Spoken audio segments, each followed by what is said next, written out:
All right, Mark Rogers TV, the voice of college football. We break it down, best bloggers, broadcasters, and writers in the nation. But this segment a little bit different that we do just about every week with Justin Tatavio from Ironman Football. You can also catch his breakdowns on State of the U on SB Nation. Justin, how you doing today? Good, good. Veterans Day off, not bad.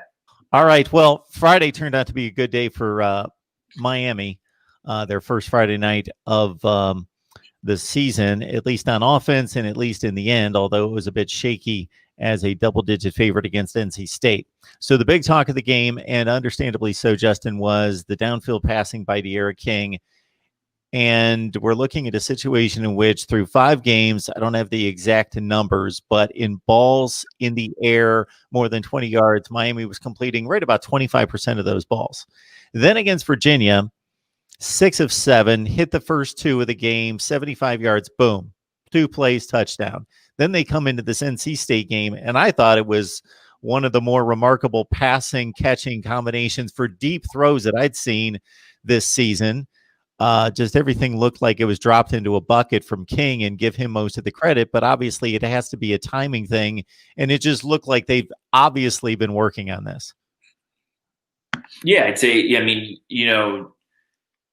the thing about Rhett Lashley, what he's done really, really well compared to other people that they've had coordinating, and is that whatever he's being given, he just rides it. Like, all right, well, you're giving me the deep ball, I'm just going to keep throwing it, and like we got good at it, right? Like they worked on it. And probably, I mean, you're assuming the analysts that saw NC State, that guy Gibson has always played more or less cover zero, like, bring the house cover zero sort of a style, since back at West Virginia, the first time through, and in Arizona, all these places, he's always been a 3-3-5, bring the house sort of guy. And so I think you saw that and you knew. And what's interesting is that he has almost always played, or a lot of playing, the receiver with outside leverage. And so his corner been the outside, which is weird because usually when you have one high and you have like a cover 1-3 sort of vibe, you play inside leverage, take away the slant, fin, dig, even the hitch, and you tell somebody, okay, beat me outside. Like, that's fine. It was weird in this game. They started off playing a lot of outside leverage because Lashley hadn't thrown a ton of slants. And they hit a nice, like, skinny post, a slant or two. And then I think Gibson got back to his, like, I better go back to inside where I've always been. Because, they hadn't thrown a ton of slants. Like, that was like a weird thing in this offense, just wasn't really throwing a slant. He kind of peers into head up or like a little bit inside, and all of a sudden all the deep throws came, and some of them were just one-on-ones. And I think you start to look at it and you're like, well, we practiced for this during the bye to hit these concepts. We got to just do it, and those guys seem like they kind of took offense to being told, the receiver corps, that they weren't working hard enough and stuff. And, sometimes, people try to say that like being at the bottom is the worst thing, right? And so, that guy's hit rock bottom. He's at the bottom.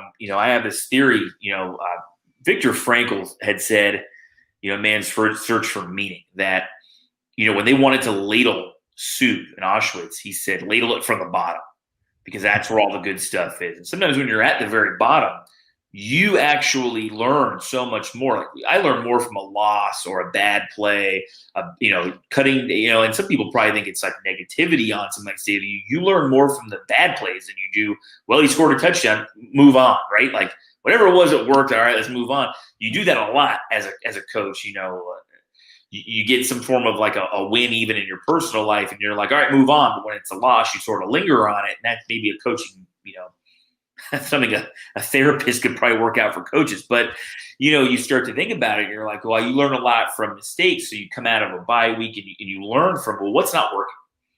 Okay, it's a deep ball. We're dropping a lot of balls. And those guys took some, they had a lot of complaints about them. We want to say criticisms. You're not catching the ball. You're not getting separation. You're not fighting for balls that are in traffic or deep throws. I mean, you watch a lot of these great LSU Last year you watch that Penn State receiver a couple weeks ago. Obviously, they got upset, but a couple weeks ago when they looked good and everyone was raving about them, just making crazy deep throw catches. I mean, at some point you have to do that, throwing off the back shoulder and all that stuff. Oh, well, that's just luck. It's not luck. There is no such thing as luck. It was great timing, right? You worked on timing. That's what you work on. It's preparation, which you hope you worked on catching the football, right?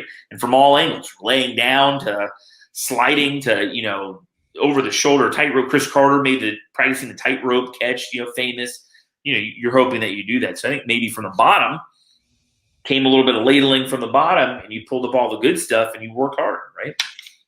So what you mentioned about learning from mistakes and defeats and failure, is that one of the reasons why, if the talent is comparable and the coaching ability, that in a rematch, you've got the team that won probably a little bit more, not necessarily uneasy, but unsure about, okay, what do we need to adjust for the rematch? Like, we're looking at a potential and probable Clemson Notre Dame ACC championship game rematch versus the team that lost obviously knows what they need to fix and correct. Yeah, I can see that being true. Like, it's hard to beat somebody twice, right? Like, that's an old adage. If you play them in the season, the conference championship game, it's hard to beat them again. If you play them in the regular season and then in, say, the playoff, it's hard to beat them again. Like, it's really hard to beat somebody twice. Maybe, you'd think the self-confidence aspect would be to the winner, but it could be, instead of going with the exact same plan, well, how did I beat them last time? Let's do the same thing. That's something that I can tell you, like I've said, like, well, how do we beat them last time? Let's do it again. Let's go after those things and add a wrinkle here or there, but let's add that. Versus when I've lost to somebody and go to play them next year, I'm like, well, what didn't work? Okay, this, and this. Let's totally fix these problems. Let's really harp on how to beat. They're in the 34, and that middle linebacker pressure got me. How do I beat it? Okay, we'll have our back stay in more. And this time I changed that. They still brought middle linebacker pressure. My back stayed in a block, or maybe I sprinted out more, and they didn't ever adjusted to me sprinting out. They just kept bringing the middle linebacker, and now that doesn't matter because I'm 20 yards to the right or the left, and they just, you know what I mean? So they just did what they did last time. I did not the opposite, but I added some wrinkles and fixed problems from last time, and now I'm at the advantage because I was looking so hard into what went wrong versus you going with what worked. So it could be. I mean, that's a highly likely possibility. So when you look at what you've watched this season, there again is a split philosophy, one favoring the offense, one favoring the defense. The favoring the offense is because of the lack of spring practice and all the limitations because of COVID. The tackling wasn't practiced, the live tackling and so forth and so on. And I think there's obvious, but I don't know, the tackling, I think it's been a lost art to a certain extent for a number of years, versus obviously offense is more complicated. There's more things that can go wrong when you're handling the football. There's a number of mistakes that can be made by the quarterback, the running backs, and the wide receivers that make for the play to fail, as opposed to defense. You blow coverages, you blow assignments, but as long as you're running, hustling, hitting, there's less that can go wrong. So where do you think that's fallen in regards to the advantage during this crazy season?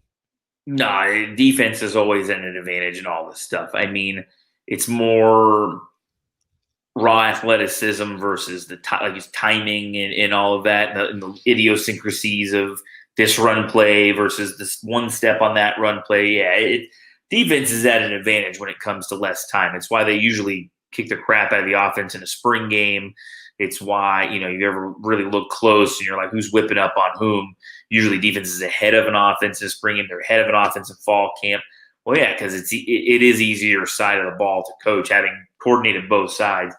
It's definitely easier. There are parts of defense that are more fun than offense. Parts of offense are more fun than defense. But, definitely when you go with confidence and stuff like that, the defense owns it in camp and into the first game usually. And as you watch, even in a college football season, defenses are way ahead of offense. You're going to see more offensive penalties and stuff like that. When it comes to tackling, you're 100% right. As much as Pete Carroll, and he had his guy for a long time who then went into ministry, were tackling 101 gurus and really, they were just the tackling gurus. If you have a chance to go on YouTube and watch their stuff, it really isn't cool stuff and impressive. And to pay a guy to make sure that you're tackling well is quite the commitment to tackling well, right? And so I'm sure that guy did a lot of other stuff, but one of his main things was being like a defensive analyst of tackling. It is a lost art. I think you see there's almost a turn back. Like we were all getting into the coaching business, looking at the Dartmouth model. How are you getting to the safe practicing and this idea of being safe tackling and hawk tackling? There's almost this weird, like the coin is coming back and the false machismo. This has to be the most violent, aggressive game. Mental toughness means you did 100 up downs, you rammed your head into a wall. We're almost starting to come back around, and it's a little frightening, to be honest with you. That there's this like weird wave of guys my age, so in your mid 30s to late 30s, that are like, no, I want to be just like the guys that coached me, as opposed to progressive. And I don't know what's causing that, and you're seeing more of people applauding the go for the big hit. The guy who always comes to the top of my mind of cheap shots was Chuck Cecil, if you remember him. He played for with the Green Bay Packers, right, a million years ago. Yep. Packers, right?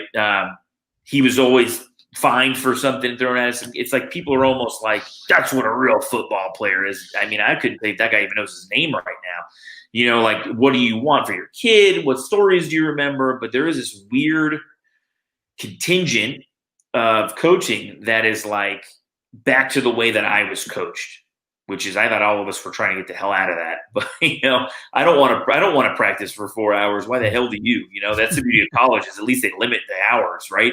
Allegedly, there's 20 hours or whatever, and that's it. You got to use them and play in between those rules. And hell, that's great. I wish high school had that, because then you get me the hell out of there faster. But there's this weird thing. So I think you're right. I think it is a lost art. You see a lot of like diving in with the shoulder this way. That's not what Pete Carroll means by shoulder tackling.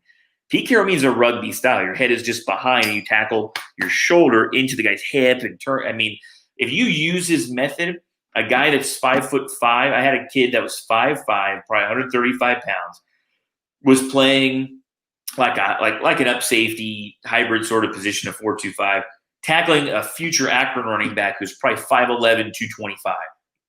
How the hell is it? Physics tells you that can't happen, right? How does he do it? Oh, if he went this way, it wasn't going to happen. He was going to just fall right back off him. Trust me, we had 10 other guys who were doing that. But the kid who bought in the hardest to that method that we were teaching that back in like 2013, 2012, teaching that method, he was coming to the side of him, tracking his hip, and he would just put his shoulder pad right to that guy's thigh, his head behind him, and roll. Right? It's the hawk and roll. We used to call it a gator roll back in the day. Hawk and roll, and making plays on this gigantic dude who played Division I football, and my guy's probably working at a car wash. Like, it works. There's no reason that should have happened, but it works, and that's the way to do it. But it's a lost art. You've got to really invest time in it. I probably would say, as a head coach, I invested over an hour just into tackling circuit drills every week. In junior high and high school, back when I was playing way back in the 80s, we would go through like a 5-step process that we would go in like half speed before we'd ever do the live tackling. The whole breaking down and the shoulder and the wrap and the whole deal and the turn. We would do it in slow motion for a couple of days. We would like really dissect tackling at that point. So the guy that jumped off the page to me, or off the screen, I should say, this season, because I'm not noticing guys tackling form, because again, it seems so, man, there are so many tackles that are made now where nobody wrapped anything. They just knocked the guy down, or there was just a number of dudes. But the guy that was so impressive, it's almost beautiful. And I don't think of tackling as being beautiful, but Bubba Bolden can tackle. He started the season really good. He sort of slumped. Yes, that's what I noticed against Louisville in particular. Not to cut you off, Justin. What I was noticing was Louisville backs and tight ends, or whomever it would be like in the deep flat, and you wouldn't even see a Miami player on the screen when he caught the ball. And like this happened like 4 or 5 times. Bubba Bolden would come out of nowhere, and he would just wrap the dude up and just drop him right there. And he strangely has gone away from that style and more of like a shoulder True, I've noticed that. Yeah, like a human missile sort of thing. It's like when guys having their back turned when he catches the ball. He comes in and knocks him out when the guy is straight in the alley with him. And this is where that technique comes in, right? You can't just turn and sprint, right? You have to like run within control. And it's, the idea of shoulder rotation speed. You have to look like you're going 100 without going 100. So it has to be as equally as fluid and efficient of movement, whether you're going 50% or 100%, in order for you to be able to come back and, breakdown is an old term. We all, you started using, that's what we used when I first started even coaching. So it's a more modern thing is come to balance, right? So that, you're coming to balance and you're rotating. And I'm right in here. And instead of chopping at the elbow, I'm rotating at the shoulder.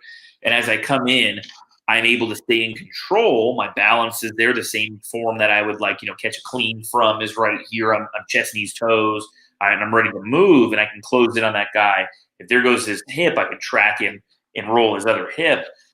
When you start to run out of control, and I noticed a couple times against NC State, he was running out of control, and then he was left either two things. Throw your shoulder at a guy because you're going so fast, you can't come to balance in time. You're supposed to start buzzing your feet about 3 yards out. You just start to chop down, to come to balance. He wasn't able to. As you can see, Justin's video feed froze on us there, but we appreciate him stopping by. You can catch Justin again at Ironman Football and stateoftheu.com on SB Nation. This is Mark Rogers TV, the voice of college football. Lock it in right here. Hit that like button for us. Subscribe. Hit that bell for the notifications. And, of course, share the videos on social media. See you next time.